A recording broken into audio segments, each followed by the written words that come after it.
Ternyata segampang itu membuat tamis di rumah ya. Buat TKW Arab yang sudah pulang ke Indonesia pasti penasaran dan kangen dengan roti yang satu ini. Jadi jangan di skip videonya, tonton terus biar kalian juga bisa buat di rumah. Oke, langkah pertama aku masukkan air hangat dulu ya, 400 ml. Terus ada gula pasirnya 1 sendok makan. Kemudian untuk raginya 1 sendok makan juga. Lanjut untuk minyak goreng atau minyak sayur 30 ml. Selanjutnya ada garam 1,5 sendok teh, aduk-aduk hingga tercampur.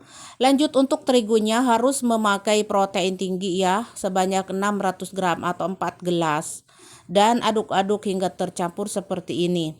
Untuk adonan di sini saya memakai adonan yang lunak ya. Jadi itu seperti ini. Kalau mau adonan yang biasa dikurangi airnya. Tapi di sini saya memakai adonan yang lunak. Jadi tidak perlu diuleni, cukup diaduk-aduk saja. Nah, sudah 7 menit aku uleni, kemudian aku beri sedikit minyak saja ya di permukaannya ini tuh kayak gini. Lalu ditutup ya, ini diamkan kurang lebih 1 jam ya, atau 2 jam juga nggak apa-apa ya. Ditutup dulu ya tuh, biar tidak kelabur ya. Dan setelah mengembang, adonannya bagus sekali mengembang ya, karena raginya emang bagus aktif. Lanjut kita akan sodok-sodok begini aja tuh ya, ditumpahkan di alas kerja begini. Nanti ditaburi tepung ya, karena emang adonannya itu nggak bisa kita pegang karena kan lunak ya, jadi lengket kalau dipegang tewayana harus ada tepung tuh seperti ini ditaburi ya. Nah, sambil dironding-ronding gitu teh, jadi harus ada tepung weh gitunya, karena lunak gitu. Takutnya nanti suka remetek di tangan kita ya. Lanjut setelah dironding aku bagi 4 seperti ini. Sekarang masing-masing kita ronding lagi, tapi tangan kita harus ada tepung ya, sekeprul-keprul aja gitu ya, dioles-oles sama tepung agar tidak melengket di tangan. Lalu setelah dironding diamkan lagi 10 menit ya. Nah, sekarang aku mau siapkan isian karena di sini tamisnya ada isiannya. Jadi buat teman-teman yang nggak mau pakai isian juga skip ini isiannya. Dan kalau nggak pakai isian harus punya cocolnya ya, yang berkuah-kuah gitu. Oke, ini sudah lentur, sudah 10 menit. Sekarang kita isi satu-satu. Lebarkan dulu sedikit aja. Jangan lupa taburi tepung tangannya, lalu kasih isian secukupnya, lalu dibuntal-buntal seperti ini.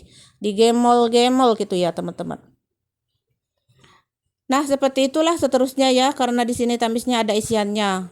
Jadi buat teman-teman yang tidak mau pakai isian juga nggak apa-apa, di skip isiannya. Nah, kalau sudah diamkan kembali 15 menit hingga melentur ya. Nah, langkah selanjutnya di sini aku sudah panaskan oven ya. Terus ada loyang juga, panasin loyangnya, dipanasin. Ini untuk suhu 180 ya.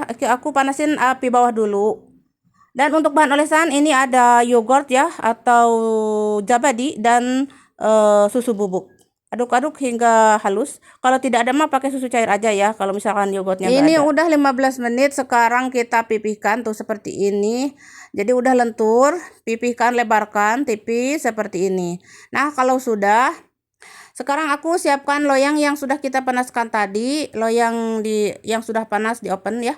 Lalu ambil dan letakkan di atas loyang yang sudah panas ini. Nah, langkah selanjutnya harus berpori ya.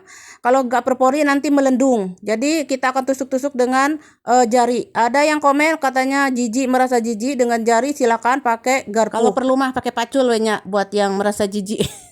Emang saya tangannya kan udah bersih gitu ya. Oke, sampai di mana deh ayeuna? Udah diolesi dengan Jabadi tadi, lalu taburi sahabat soda sama wijen ya. Selanjutnya gimana ya? Masuk ke mana? Ke oven.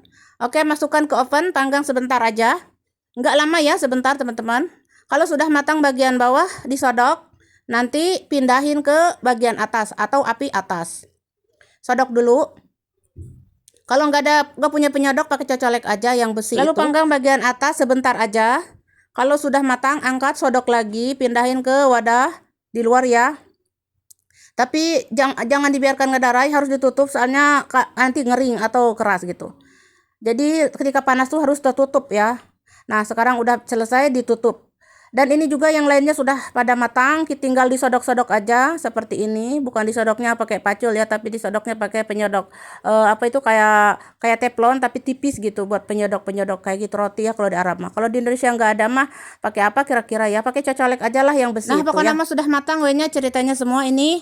Dan jangan lupa disantap langsung, jangan dibiarkan seperti itu ngedarai ya. Kenapa harus disantap selagi panas, Umi? Ya itu emang seperti itu ya. Gimana dengan bala-bala goreng pisang? Kalau disantapnya udah dingin kan beda ya. kayak gitulah, seperti itu teman-teman. Nah, buat teman-teman yang tidak mau pakai isian, misalkan ya polos, harus ada cocolnya, kayak kuah-kuah kayak gitu ya, atau mau dicocolkan sama keju juga mantap, diencelomkan sama susu juga mantap. Pokoknya mah kalau misalkan kejunya nggak mau, pokoknya bisa ya, sama edes, pul, rendang, kare, gulai, semur, mantap semua, bisa banget ya kalau di Indonesia ya, sama kare sama rendang itu mantap. Pokoknya endol sukendol untuk yang polos ya. Tapi kalau udah ada isian begini nggak perlu cocol ya, siapkan kopi aja yang banyak atau teh atau susu.